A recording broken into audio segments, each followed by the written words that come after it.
Euskara pozik bizi dut. Pozik bizi naiz eta ia erabat euskaraz. Ederra da Euskal Herrian barna plazaz plaza ibiltzea. Jendearekin mai beraren bueltan egon, gero saioa egin, eta entzuten ari diren aurrak, gazteak, helduak eta zarrak gozatzen somatzea. Gozatzen elkarrekin.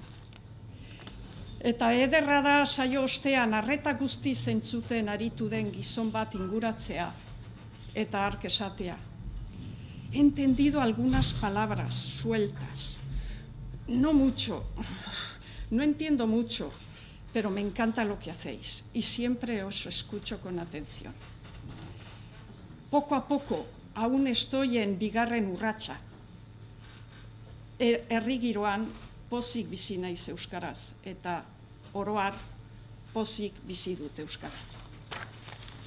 Baina honelako foro akademiko eta instituzional batera etorrita, bestelako gorputzaldi bat jartzen zait, ohartzean aurtengo udako unibertsitatearen eskaintzan 124 ikastarotatik 21 direla euskarazkoak. 17 ingelesezkoak.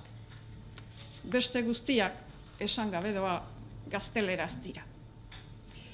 Baina honelako foro akademiko eta instituzional batean euskara gai bezala aipatzen badut, akaso zenbaitek zalantzan jar dezake nire irekitasun presuntzioa.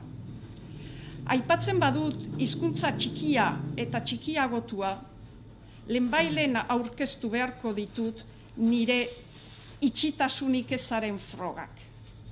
Hemen, euskara azpimarratzen badut, inork nire itxitasuna salatu baino lehen esan beharko dut noski batak ez duela besteak entzen. Izan ere, harrigarri da nola diskurso nagusia den beste akademia modu horrek bihurritzen dituen hitzak, esanahiak aldatzeraino. Esadazue bestela, nola bihurtu den gure autopertzepzioan txiki izatea, nola bihurtu den txiki esanaren esanaz, txiki, txiki, txiki, txik-i, txik-i, txik-i, txik-i, txik-i, txi-i, txi-i, txi-i, txi-i, txi. Nola bihurtu den txiki-itxi? Txiki eta itxik letra berberak dauzkate, baina ez dira sinonimoak. Irekitasuna dago ordea boladan. Eta gauza ederra da izatez, itxurazkoa ez denean. Irekitasuna exigentzia bat da, demostratu beharreko zerbait. Hain zuzen, linguistikoki doblea denak, etengabe demostratu behar du, ez dela erdia. Ez dakit baote den matematikaririk hori esplika dezakeenik. Ez dira ala ere aje guztiak besteenak. Erdera etzen bakarrik kapaz, euskarak lagundu dio, esan zuen Txirritak. Euskaldunok gerok ere barneraino irentsia dugu txiki-txikitasun autoirudi hori. Eta horregatik akaso, besteren berdin izan nahi horregatik, gure itxitasunik eza etengabe demostratzen ari behar horregatik, gure balizko zabaltasun mundutar konsistentzia eskasekoa parrastadan barraiatzen zaigun non nahi. Kriterio handirik gabe. Gure zabaltasuna funtsean proiektuei izena ingelesez jartzea da. Kanpoko eredu estandarrak kopiatzea, onak edo txarrak diren pentsatu aurretik.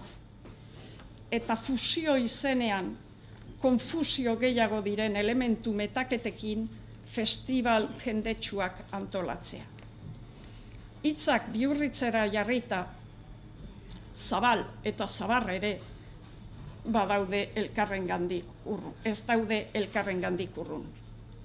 Nekez lortuko du irekitasun interesgarri bat bere buruaz lotxa denak. Berdin berea galtzeko beldurrez ari denak ere. Zabaltzeko sinesmena behar du, autokonfiantza, ardatza bere lekuan jarri eta zabaltzen ausartu. Ardatza. Dibujoko konpasaren ardatzak erakusten du ondo. Konpasak orratza zenbat eta finkoago jarrita eduki, arkatzak zirkulua errazago eta zabalago egingo du. Hori arte ederretan ikasi nuen, eta bertsolaritzan praktikara eraman.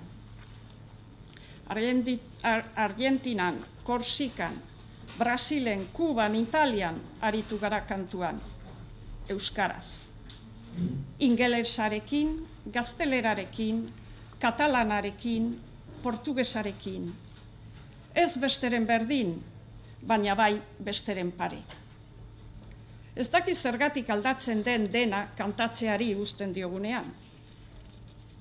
Badakit bai, bertsolaritzaren kasua berezia dela, bertsoak hizkuntza duelako lehengai bakarra, hizkuntza gabe desagertu egiten da. Eta badakit, beste jardun batzuek bestelako ezaugarriak dituztela. Dena dela, uste dut balio duela konpasak oinarrizko ideia bezala. Euskara ardatzean jartzea aipatzen badut, horrek eleaniztasuna esan nahi du. Esan dezadan bada ez bada lehenbailen, euskara aipatzen dudanean batak ez duela besteak entzen. Hain zuzen, batak bestea eman egiten du. Baina hemen, oro har, euskara ez da ardatzekoa. Erakundeetan, egituretan, baita euskararen alde daudenen artean eta pixka bat aldeago daudenen artean ere, euskara aplikazio bat da, ez sistema eragilea. Eta aplikazio izatea ere bada zerbait akaso, baina ez da nahikoa. Euskara sistema eragilea izango bada, diseinatu egin beharko da, instalatu eta erabiltzaileak horra pasarazi, pasa eta arazi. Ze erakargarri izatea gauza ederra da, besteak erakartzen saiatzea, eta ze arraio, euskaldunok planta honeko jendea gara. Baina beti seduzitu behar horretan, ederrena ere ler egiten da. Jarraituko dugu seduzitzen, seduzitu nahian, baina erakartzeaz gain, pixka bat ekar araztea ere elegoke gaizki.